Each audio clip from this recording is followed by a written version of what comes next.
And the government has to do something about it. What are you trying to insinuate? All these people looting Nigeria's money? You think? This is Nigeria Info, in the heart of Nigeria. 92.3, we are Nigeria Info. We take off with the biggest conversations with an exchange of opinions and ideas on the Morning Crossfire. Settle you into your day when we say hello, Port Harcourt. Take you on a ride to the sunny side of life. Over a bit while picking at the details on hard facts. Take a detour through the exciting world of sports. And get back on track with Let's Talk. Land you safely as we chit-chat into the morning on Chat Station. And then do it all over again on your number one talk, news and sports radio station, 92.3 Nigeria Info.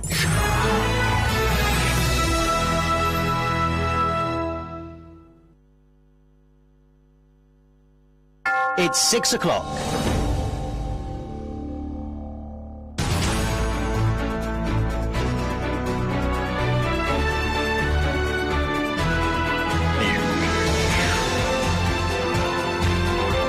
This is the news on 92.3 Nigeria Info.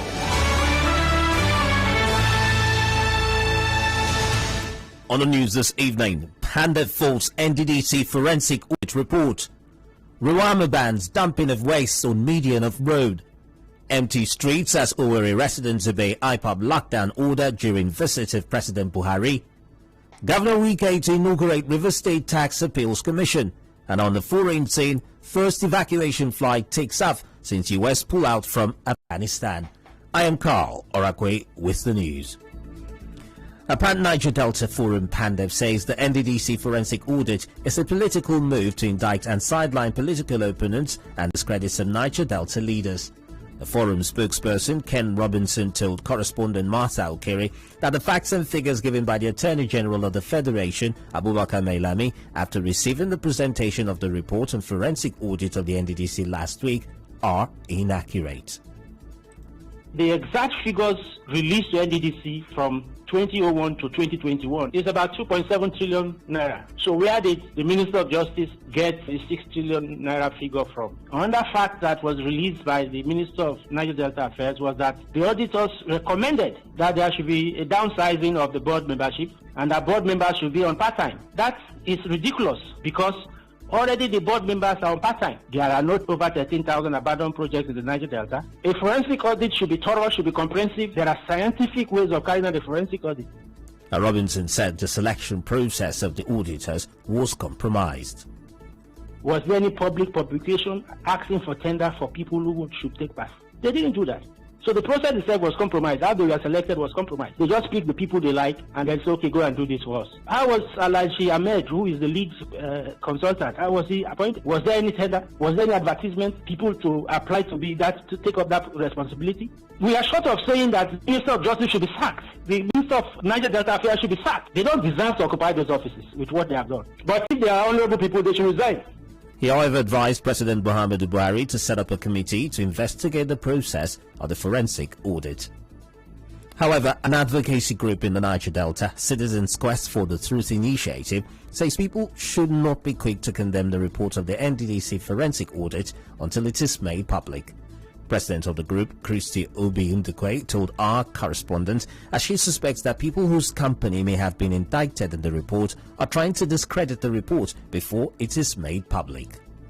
Let us all ask that the report be made public. I suspect something. I see a foul game going on where people who already know that their companies may have been indicted one way or the other rushing to the press to make comments in order to discredit the report and discredit the work that has been done. The recommendations made are not static. It's not for the president to abide exactly by the recommendations. So I don't see any reason why anybody should be in a hurry, to condemn the report of the forensic auditors. Let it be made public, then we can start from there.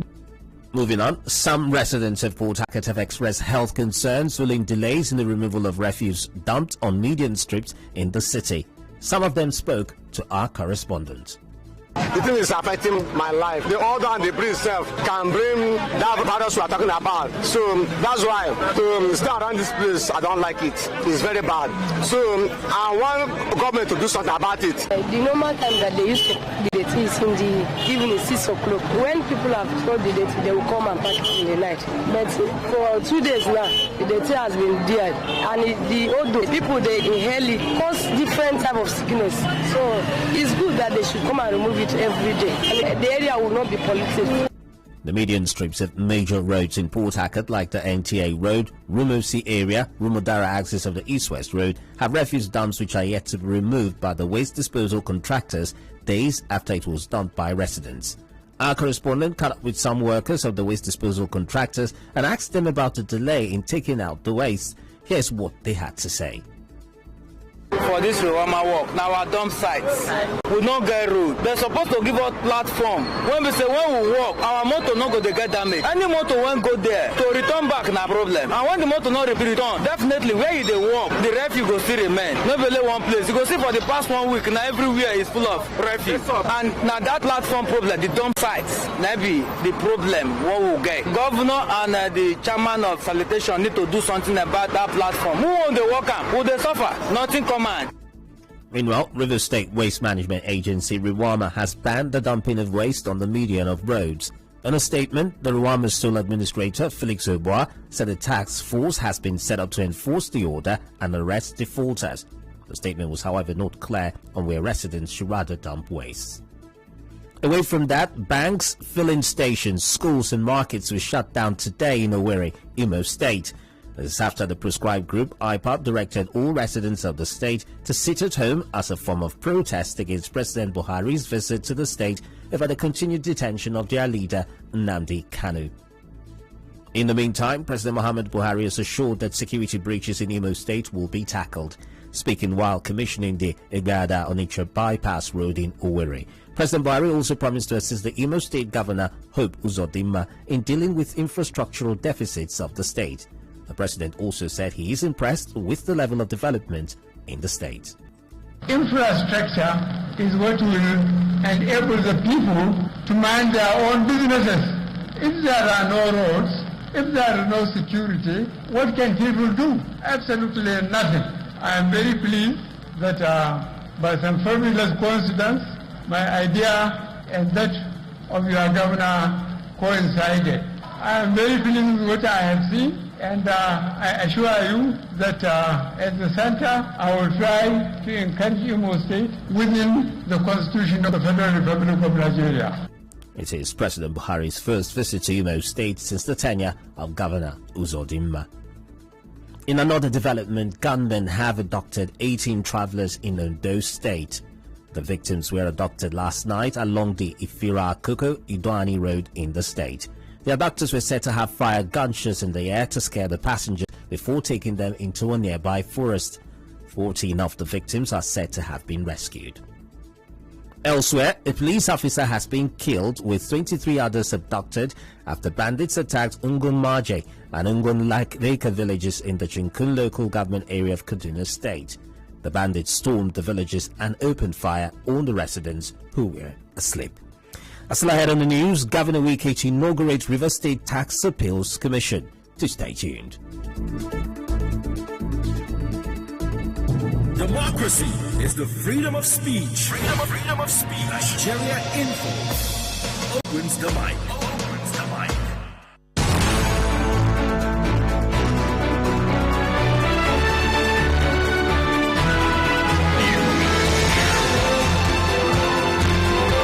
This is the news on 92.3 Nigeria Info.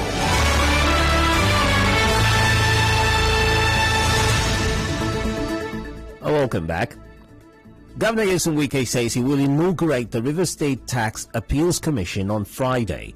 The Tax Appeals Commission is a body that is completely independent of revenue. Members of the commission, who are called appeal commissioners, try to settle disputes between revenue and taxpayers. Governor Wike said the commission will be headed by retired Justice Bennett A.K. Ubari. We are going to inaugurate the Tax Appeal Commission by Friday, which is headed by a retired judge of the state. To let you know that we're preparing. And let me tell should mind the state they are bullying.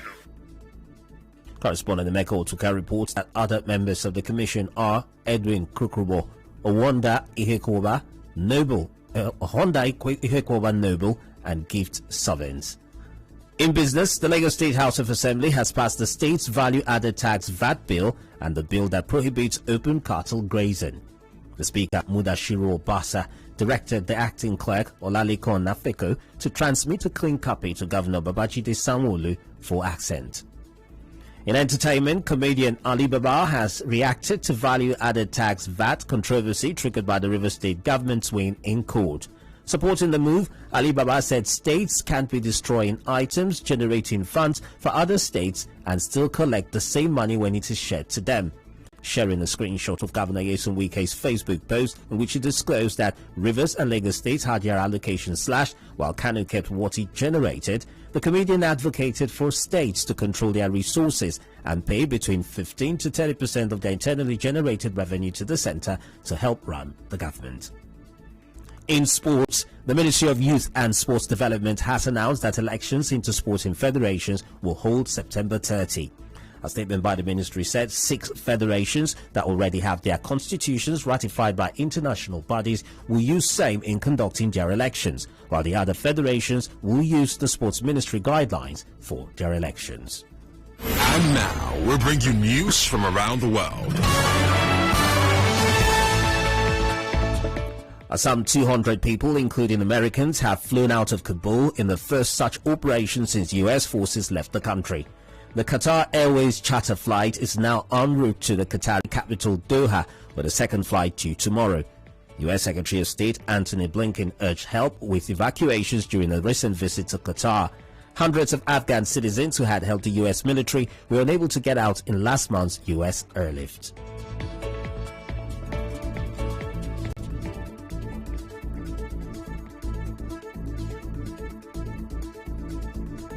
And that does it here on the news this evening. But before we go, here's a quick look at the major stories. Earlier on, you heard Pandev has faulted the NDC forensic audit report. Ruwama has banned dumping of waste in median strips of roads. Empty streets were witnessed as Owerri residents obeyed IPOB lockdown order during the visit of President Muhammadu Buhari. Governor Wike is to inaugurate the River State Tax Appeals Commission tomorrow. And on the foreign scene, you heard the first evacuation flight has taken out since U.S. pullout from Afghanistan. The news was edited by Choma Ezinwafo. The contact our newsroom on 0818-900-0017 for eyewitness reports and breaking news stories. For more stories, however, do visit www.nigeriainfo.fm. Cloudy weather is expected in Port Harcourt this evening. I am Carl Orakwue. Goodbye.